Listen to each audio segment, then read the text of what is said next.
कमी है? देश में एक से एक काबिल व्यक्ति है, देश में एक से एक योग्य व्यक्ति है, एक से एक जुझारू संघर्ष करने वाले व्यक्ति हैं।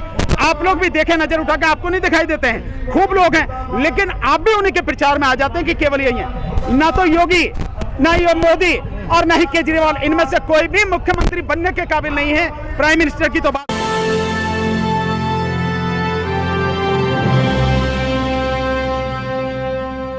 ठेकेदारी प्रथा में हो क्या रहा है कि जो कर्मचारी, उसके नाम से उतने ही पैसे सरकार से आते हैं, लेकिन बीच में जो ठेकेदार है वो और सरकार, ये दोनों मिलकर दलाली करते हैं। माना 30,000 रुपए उसके नाम से आता है तो उस तक मुश्किल से 10 या 15,000 पहुंचता है। बीच का 15-20,000 जो है वही सरकार के ठेकेदार और सरकार, ये दोनों मिलकर खा जाते हैं। तो जब नाम से उसके आता है, जब उसी के लिए सारा वहां से मिलता है सरकार से, तो वो सारा का सारा उसे क्यों नहीं मिलना चाहिए? केजरीवाल बिल्कुल मोदी की ही तरह है, जिस तरह से वो जो कहना है वो करना नहीं, ठीक यही हाल केजरीवाल का, जो कहना है वो करना नहीं। तो इसका सब्स्टिट्यूट है क्या सर? बहुत सब्स्टिट्यूट है।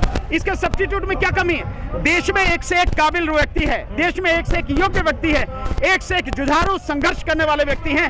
आप लोग भी देखें, नजर उठा के आपको नहीं दिखाई देते हैं? खूब लोग हैं, लेकिन आप भी उन्हीं के प्रचार में आ जाते हैं कि केवल यही है। ना तो योगी, ना ही मोदी और ना ही केजरीवाल, इनमें से कोई भी मुख्यमंत्री बनने के काबिल नहीं है। प्राइम मिनिस्टर की तो बात ही छोड़ दी है। ठेकेदारी प्रथा इसीलिए की जा रही है ताकि रिजर्वेशन खत्म हो। हमेशा ये रिजर्वेशन को खत्म करना इनकी जो है सब लोगों की प्रायोरिटी रहती है, और ये ठेकेदारी प्रथा जो है उसका एक बड़ा वो हिस्सा है। आज भी काम तो वही आदमी कर रहा है, गरीब आदमी कर रहा है, दलित कर रहा है, बहुजन समाज का आदमी कर रहा है, लेकिन जो ठेकेदार है वो सवर्ण समाज से है। वही आदमी जो है लूट मचा रहे हैं, सारी की सारी दलाली वो और सरकार कर रहे हैं। इसीलिए इन सारी चीजों को ठीक करने के लिए आंदोलन शुरू किया गया। लोगों ने ठान लिया है कि सरकार की जो गलत नीतियां चलती आ रही हैं, विशेषकर ठेका प्रथा जो है चल रही है, उसको खत्म करने के लिए ये जी जान से लड़ेगी, संघर्ष करेगी। और इस ठेकेदारी प्रथा को और इसके अलावा और जो हमारी मांगे हैं, जब तक वो पूरी नहीं होंगी, इसके खिलाफ आंदोलन चलेगा लगा। सर, SC/ST का जो फंड है दिल्ली सरकार में, उसको लेकर भी विवाद है कई सालों से। बिल्कुल विवाद है, और हमने कहा है, मैं अभी बता रहा था थोड़ा, 23,000 करोड़ रुपए जो पिछले 5 साल में एलोकेट किया, इस केजरीवाल सरकार ने मात्र 3% लगाया। और RTI के माध्यम से इंफॉर्मेशन जो सोशल जस्टिस विभाग है इनका, उनके माध्यम से हमने हासिल की है। तो ये पूछा जाना चाहिए, हम तो लगातार पूछ रहे हैं कि ये बता दे भैया, जो 97% रुपया है वो कहाँ गया? उसे बताया जाए कि जो 20-21 हजार करोड़ रुपया है वो कहाँ गया? केजरीवाल, अगर आप कहते हो कि दलितों के लिए आप काम कर रहे हो, आप मुस्लिमों के लिए काम कर रहे हो, तो भैया वो दिखना भी तो चाहिए।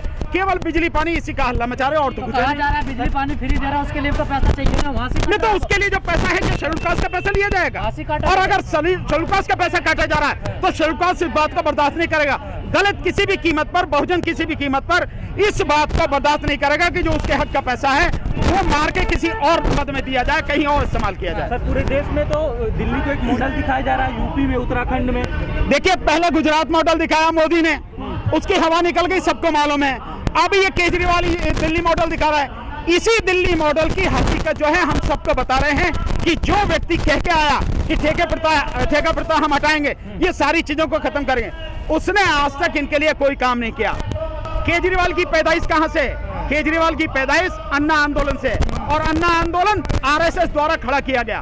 तो केजरीवाल RSS का ही आदमी है, RSS का ही एजेंट है केजरीवाल, बीजेपी की भी टीम है। ये आप सबको समझ में आना चाहिए। मैं कई बार ये बात कह चुका हूँ, पहले भी कहता था मैं ये बात, लोग मानते नहीं थे, लेकिन जब दिल्ली दंगों के बाद सबकी उसकी सूरत सामने आई, तब लोगों ने माना कि आप ठीक कह रहे थे। केजरीवाल बीजेपी की बी टीम है, RSS का एजेंट है, RSS का खड़ा किया आदमी है, फिर भी लोगों को समझ में नहीं आ रहा है, तो इसका परिणाम लोगों को भुगतना पड़ेगा। स्कूलों में संविधान पढ़ाया जा रहा है, क्या वोट बैंक की राजनीति हो रही है दलितों की? ये सब नौटंकी है, केवल नौटंकी है। अगर आपको पढ़ाना है तो सिलेबस पर तरीके से आप उसको डिसाइड करें और उसके बाद आप पढ़ाएं।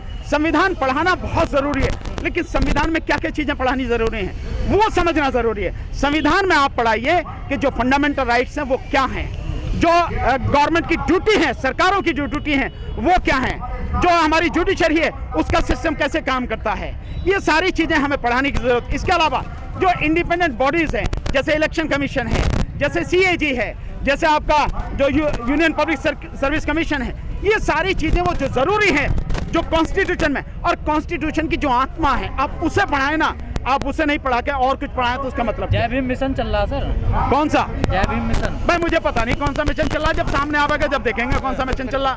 जय भीम तो ये भी बोल रहे ना, जय जय जय जय भीम। सब बोल रहे हैं सारे, और भीम मिशन ही चलेगा। इस देश में लड़ाई ही दो तरह की है, या तो ब्राह्मणवाद की और यह है अंबेडकरवाद की। और ब्राह्मणवाद जितना कर सकता था नुकसान इस देश का कर लिया।